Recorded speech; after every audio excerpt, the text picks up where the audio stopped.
बस जो कोई मेरी ये बातें सुनता और उन पर अमल करता है वो उस अक्लमंद आदमी की मानद ठहरेगा जिसने चट्टान पर अपना घर बनाया और मींह बरसा और पानी चढ़ा और आंधियां चलीं और उस घर पर टक्करें लगीं, लेकिन वो ना गिरा क्योंकि उसकी बुनियाद चट्टान पर डाली गई थी।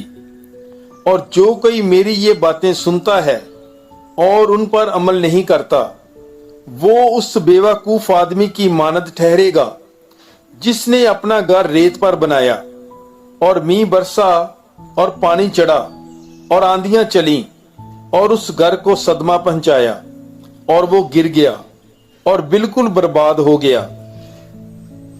मुकद्दस मत्ती की अंजील 7 बाब 24 से 27 आयत तक। God bless you.